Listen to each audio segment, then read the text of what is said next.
I'm a hitman, but I'm not allowed to kill my next target.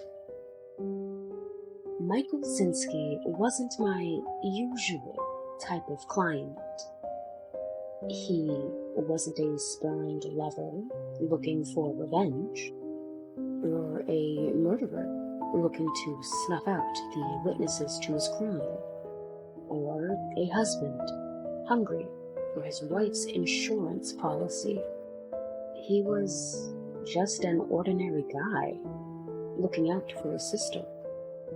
I wouldn't normally resort to such drastic measures, but Harold has become so awful. It treats her like garbage. It doesn't give a rat's ass about her or anything, except for that stupid band he sings in with his work buddies. He blew his nose loudly. You understand that, right, Switchblade? I winced. That's just my alias, Michael. You shouldn't, actually call me that in casual conversation. Then, what should I call you? I blinked. Clearly, he had never done anything like this before. Do you have the cash? His eyes darted around the diner. Then, from his pocket, he pulled out a wad of $100 bills. You can't just... They'll see it! I hastily threw him one of the napkins. Wrap it up in that, and do it discreetly. He wasn't discreet, but, thankfully, the diner was nearly empty at this hour. It's twice your usual rate, he whispered, very loudly. I wanted to give you a big tip, so you'll do a good job. A tip? You're not ordering an ice cream cone, Michael. You're ordering a hit. But I took the cash, smiled, and buried it deep in my pocket. I don't want you to kill him. What? Michael, you know I'm a hitman, right? Yes, but Nancy needs his income. She's been a housewife for the past 20 years. No work experience, no education past high school. There's no way she could support herself on her own. You could support her with the cash you just gave me. He shook his head. I've tried. She won't let me. Cares too much. I sighed. Well, okay. Suppose I did take you up on this job. What do you even want me to do to him, if not kill him? I don't know. Scare him. Threaten him. Just make him stop being so terrible to her. But it's risky business. I mean, he'll know what I look like and... You'll go on Sunday morning. He'll be napping alone in the house. Won't even see you come in. Michael looked down at the table and then added, It's the only time he's ever alone in the house. The only time he lets her leave. My belligerence evaporated, and I felt a pang of sympathy. It's that bad? He nodded. Okay, I'm in. The house was a tiny little thing, shoved into the gap between a massive brownstone and a dilapidated food mart.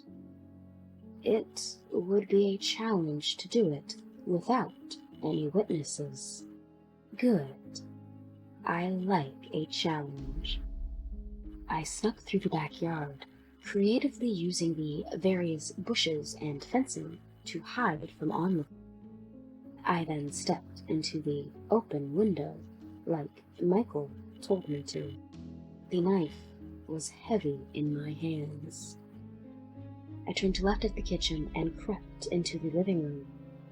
In the center stood a microphone, a music stand, and some sheet music, presumably for Harold and his band. Nancy's needlepoint supplies were pushed into the corner, taking up as little space as they possibly could. I walked into the next room, and there, in the armchair, sat Harold, fast asleep. I retrieved the chloroform from my pocket. With the grace of a dancer, I lay it against his nose, and then I set to work. I visited Nancy myself a few weeks later. I like to do that sometimes. Pose as a friendly neighbor, see how their lives have changed in the wake of my work. Yes, I know, it increases my chances of getting caught. But, as I said, I like a challenge. When she flung open the door, her eyes were bright and she wore a smile. "Hi, I'm Smith Baker," I said. "Just moved here, a few houses away from you, behind the food mart." "Oh, how nice! Oh, please, come in." She led me into the living room, and I smiled. The music stand and other equipment were thrown haphazardly in the corner. Nancy's needlepoint was sprawled across the sofa, taking up as much space as it possibly could.